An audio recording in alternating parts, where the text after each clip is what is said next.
lara atiku panas penggalihku.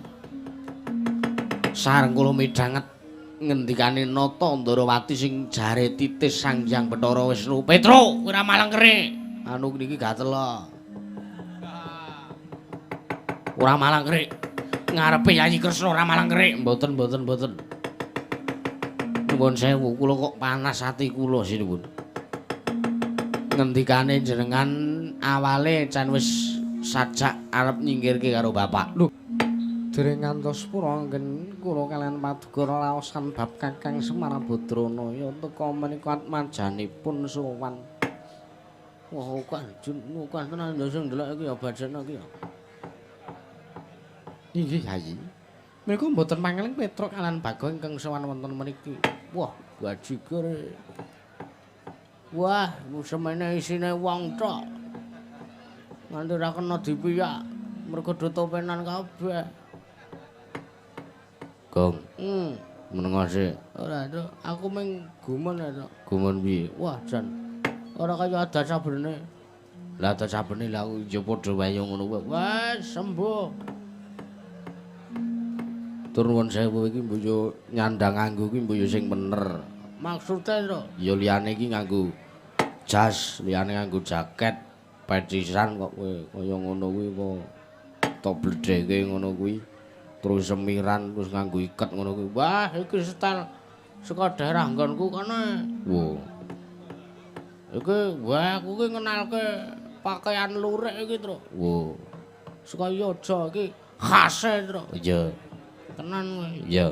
Wah, anggere aku nganggo klambi lurik ngene iki terus tak bledhahke. Iya. Terus ditenono anggere mripatku ki wis abang. Iya. Wah, aku karo kanca-kanca mburi mengoperasional dodol kaos karo streaming ki aku. Oh, tenan. Ngono wae. Nah, ana sing kenyang tak tutuki kok, Tru. Iya. Aku main pukul biasa. Ana kawan menengo luwih dhisik. Ya nggih sinuwun. Iya. Petro wonten dawuh. Ana apa sore-sore sowan? Nggih nuwun sewu. Prayoganipun dipun bagiaken kanthi rasa lan raos ingkang sekeca riyin. Iya Petro padha raharja sak praptamu. Nggih. Sadèrèngipun namit pasang Kalimantabi tinebina kula dene Demawah ing Tawang Soang. Linepat ing Tolak Manu. Bareng kula anambi Dewan Paduka Kanjeng Sinuwun Prabu Puntadewa wonten negari Ngamarta Sinuwun Prabu Darmakusuma. Iya Petro. Nggih. Kepareng pangestu Paduka wilujeng besawanipun ingkang abdi pun kapetrukan iki pun Petruk Kantrong wonten ngersanipun Sinuwun Prabu Puntadewa. Kula ngaturaken sembah bekti kula kunjuk wonten manggilan restu karo kula anggen kula sowan musuh katiga. Gusti kula Sang Nata Sinuwun Prabu Puntadewa. Iduk-dun. Gayamu ora, Truk. Wis ben kaya ngene iki men kaya nayaka men kaya patih. Ha iya. Iya ya Petruk ingsun tampa pangestuku tampanana. Nggih kula pundika jimat paripe ndayana ning kasantosan. Pareng pangestu paduka kula cancang pucing min dumaming wijang rumeketing merdaya ndadosaken cahya nercahya daging raka Yohanan Sinuwun matur sembah nuwun. Iya Petruk prayogakna. Nggih sampun boten kirang prayogi. Bagong padha slamet kamu. Pangestunipun Sinuwun Puntadewa anu nggih. Walate elengku ki angger sing jenenge Pintu ki ngantuan. Mula kula titeni niku. Iya Puntadewa, Sinuwun Puntadewa. Iya Bagong nggih. Berkah pangestunipun Sinuwun ing Ngamarta wilujeng sowan kula Sinuwun mboten enten halangan setunggal napa ya ming niki wau rada diubeng-ubengke. Lho. Sebabe apa Bagong? Wah, kula wau niku jane pun mriki dhisik dhewe. Iya. Ning kula kon bali. Jare teng kelurahan ngoten. Iya. Lah kula arep bali teng kelurahan dalane pun ditutup, diubengke metu sing sisih wetan melih. Iya. Akhire bali ngulon meneh. Waduh, mubeng-mubengan. Iya. Sangka padate pengunjung, sangka ramene antusiase para warga masyarakat. Iya Bagong, nggih. Duh kula jak omongan Jawa padha ora ana sing mudeng. Kula mau tumbas. Malah tumbas itu apaan? Anu niki lho. Malah kula diuring-uring kalih bakule. Lu tuh goblok, lu tuh gak sekolah. Lu tuh PA ngono wonten niku lara ati kula dionek-onek kalih bakule. Ayo saking kowe iki lho ora iso interaksi. Wah, jan aku ki bola-bali ta, Tru. Aku ki introvert. Wo. Nek jak omongan nang khalayak umum ku aku ki blas ora dadi. Ha ya kowe iki mulane ya ajar. Iki wis ngerti kowe iki cah desa kampung. Kowe nek arek jak dolan ning kutha iki sinau basane kutha kepiye, carane srawung ning kutha kepiye. Wah, ya wis tak sinau ya mesti ora dadi Tru. Kita jatahe wong katrok ya katrok ngono wae. Ha iya wis ora iso aku nek kon kaya wong kutha asli ora iso. Iya. Bekti kula konco sinuwun. Iya Bagong pangestuku Tampanono. Nggih sampun kawula pundi nggo jimat. Parepi njenengan kasantosan. Iya Bagong prayogakno nggih sampun mboten kirang kepenuk. Iya. Petruk padha kanthi raharja sak praptamu. Pangestunipun Sinuwun Ndrawati. Iya. Wilujeng bekti kula kunjuk sinuwun. Iya pangestu Tampanono Petruk nggih kula pundi nggo jimat paripi prayogakno sampun mboten ngremaiki. Bagong padha slamet anu ngadiran. Lho. Bagong padha slamet. Lho, oh slamet tak kira kuwi nakoki kula slamet padha wajan. Senengane iso kaya ngoten niku sampeyan niku. Nggih wilujeng sinuwun mboten nenten alangan setunggal punapa. Bekti kula kunjuk sinuwun. Iya ya Bagong tak tampa pangestu Tampanono nggih. Kula tampi pundi go jimat paripe ndaring kasantosan. Bagong Petruk padha slamet pangestunipun sinuwun Mandura. Ya. Bekti kula kunjuk. Pangestu Tampanono nggih kula pundi? Nggih. Bekti kula konjuk sinuwun Baladewa. Ya, Bagong tak tampa Pangestu Tampanono. Nggih, kula punika jimat. Getak. Getak ya ben sampeyan ya getak karo aku kok. Tua aku mbangane jenengane. Ngene-ngene kae kere-kere ae, elek-elek ae dhisik jaman sampeyan coblosan. Nalikane sampeyan ider amplop. Teng perkaka mangamplopi ben nyoblos jenengan. Kula ki melu nyoblos. Malah kula nyoblos bola-bali. Mriki tak coblos, mriku tak coblos. Ganggen mriku niku nggih tak coblos. Apane gambare niku lho. Dadi peluang suarane panjenengan niku kathah. Mula jenengan nek getak karo kula iki jare rada lara ati. Wis ora urusan, ora caturan kuwi. Wah, ya wis ora mboten sida. Petruk padha slamet. Mesunipun Ndara Werkudara slamet. Wilujeng kula den, bekti kula kunjuk. Ya, pangestuku Tampanono. Nggih. Kula pundi go jimat paripe ndaring kasantosan. Bagong padha slamet. Wilujeng Ndara Werkudara. Ya. Bekti kula kunjuk pangestuku Tampanono. Nggih, kula pindhu anu pundi. Petruk Bagong padha slamet tekamu. Pangestunipun Ndara Janaka bekti kula kunjuk. Nggih, bekti kula kunjuk Ndara Arjuna. Iya, Petruk Bagong pangestuku Tampanono. Kula pundi anu den nggih kula pundi Ndara Bagus Permati Ndara Bagus Permati Ndara Janaka. Iya Bagong nggih. Petruk Bagong padha slamet tekamu. Petruk Bagong padha raharja sak praptamu. Petruk maksudipun Ndara kembar Ndara nakula mewah Ndara Sadewa. Wilujeng bekti kula kunjuk Ndara. Ya Petruk pangestuku Tampanono. Petruk pangestuku Tampanono. Nggih kula punika jimat.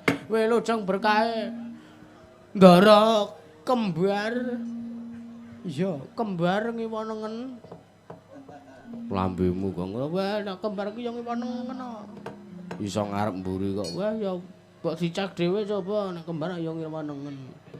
Lambemu ora. Bekti kula konjuk Ndara kembar. Bagong pangestuku Tampanono. Bagong pangestuku Tampanono, Bagong. Nggih, kula punika jimat. Kowe gek matur-atur apa wigatine? Iya. Iki aku wah jane mau kowe awakku piye? Iki sedina aku mubeng, Tru. Wo, aku ning ya bejo ning aku awor-awor sinden. Wo. Dadi nek aku njep Petro. Iya, ora apa-apa. Tenan aku. Nah iya to, tenan aku jan wis ning ya ora apa-apa wong kabeh iki sedaya. Ha iya. Ya matur apa wigatine sing kowe iki minangka lidah sinambuke saka Bapak Semar ning Sinuwun Puntadewa. Iya, Gong tak matur. Petro, Nun. Ana wigati apa sore-sore sowan tanpa ditimbali ning masewakan negara Ngamarta dina iki Petro. Kepareng matur nesanipun Sinuwun Puntadewa. Sepisan kula ngaturaken tebas Siti Sekul binundring ron klapa apurun tampa bilih wonten lepat kula anggen kula matur marang sujengandika Kanjeng Sinuwun Prabu Puntadewa. Iya, Petro ora dadi ngopo? Nggih. Dung kapangka kalih. Sowan kula menika mboten saking kajengan kula piyambak nanging sowan kula menika dapur dipun utus dening bapak kula Semar Badranaya. Wong atuwa kula Ismaya utawi bapak kula Nayantaka. Bapakmu utusan kelawan kowe Petro. Nggih. Banjur apa kang dadi wigatine? Ah, kula semanten ngaten. Bapak nimbali kalih kula. Petruk werene kowe tak omongi ya Dole, kowe sowana ning negara Ngamarta. Aturna salamku karo Sinuwun Prabu Puntadewa lan jalukna pangapura merga aku wis 7 sasi ora sowan netepi kewajiban negara Ngamarta. Aku janjane ora kok ateges aku wegah, ora kok ateges aku mbalela. Kuwi ora, Truk. Ning pancen ana gegayuwanan pancen ana perkara sing kudu tak prihatini, aku kudu laku prihatin nganti aku kudu ninggalke marang kewajiban kadonyan. Kaya ta dene nggonku sowan ning Praja Ngamarta, aku 7 sasi ora sowan Petruk. Lah gegayuhane jenengan apa, Pak? Sing baku kowe gelem sowan ning negara Ngamarta. Ngono, Petruk. Nggih. Mila kula mriki nika dipun utus dening bapak kula Semar Badranaya. Wondene apa wigatine? Bapak ngendika nek bapak ndek gegayuhan menika, bapak ngendika kalih kula. Iya, kepiye Petruk? Ah ngeten. Gegayuhane napa, Pak? Kula takon ngoten, bapak mangsulan, bapak mari mandikan, aku ki mung kepengin bangun kayangan, Petruk.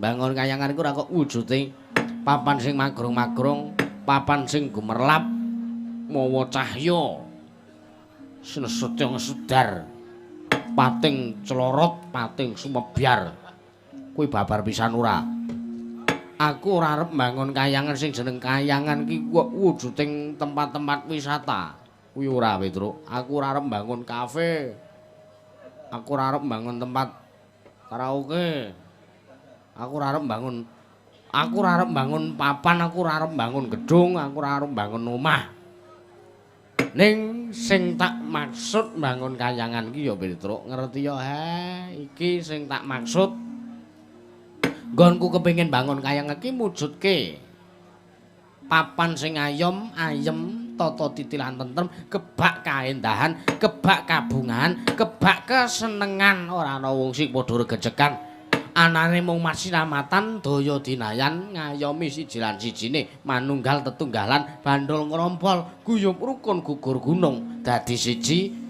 manembah nang ngersaning Gusti kang karya jagat lan sumuyut ana ngersaning Nalendra. Iya, ngono Petruk. Nggih. Dadi aja salah paham, Truk. Aku arep mbangun kayangan ki udu kok kayangan sing dilungguhi para dewa kuwi ora. Ning kayangan ki mujudke papan sing indah, papan sing tentrem, kayangan sing tak karepke kuwi ateges kayangane para kawula masyarakat, ya morale para warga, ya para kawula ana ing negara Ngamarta sing bakal tak bangun, sing bakal tak dandani, wekasan bisa urip ayem tata titilan tentrem, pindhane kaya dene urip ning kayangan. Ngaten iku. Iya.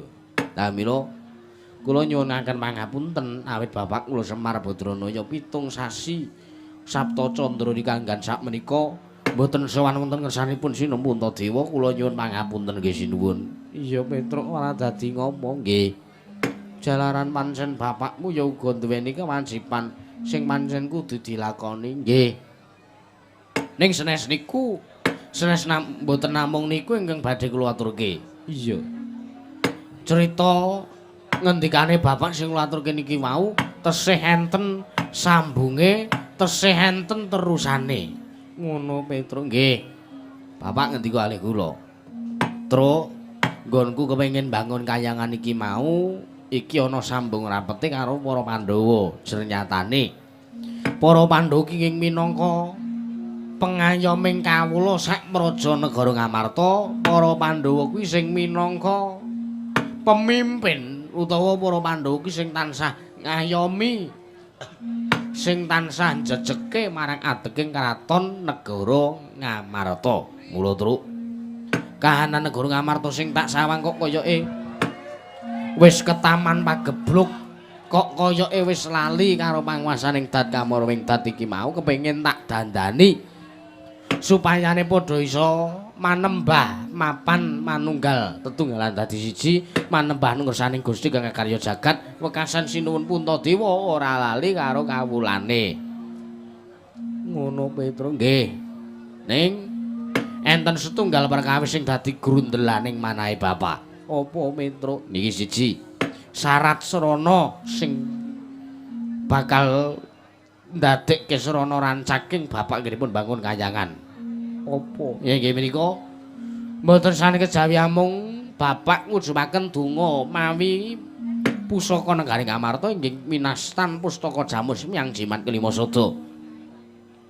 Mewah para Pandhawa kedah rawuh wonten ing Karang Kadempel, bapak nedya miwiti mbangun negari, bapak nedya miwiti mbangun kayangane para kawula, para warga masyarakat.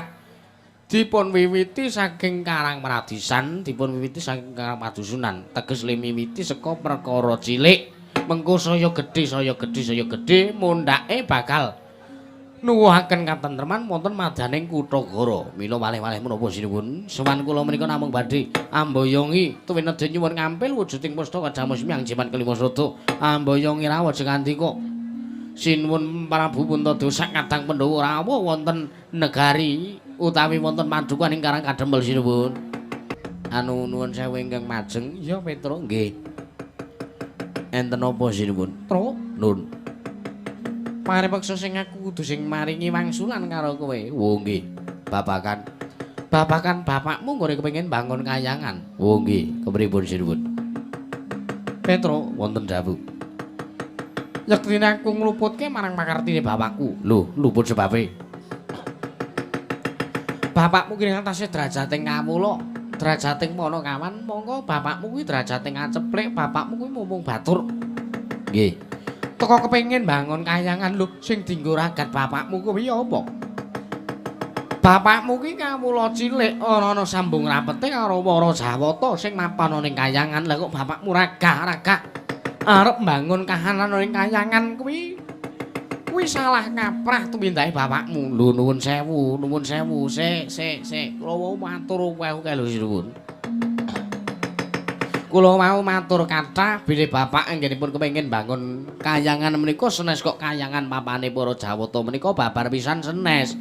Ning kayangan sing diwestani kalih bapak, kayangan sing digarepe bapak, kayangan sing dimaksud bapak menika morale para kawula, jiwane para warga masyarakat sak kawula sak negara Ngamarta niku sing ajeng didandani kalih bapak. Mergo bapak niku rumangsa kawula cilik kok wis ora digatekke karo nalendrane. Mboten digatekke nuwun sewu kalih ingkang kawogan inggih menika pun sinuwun Puntadewa.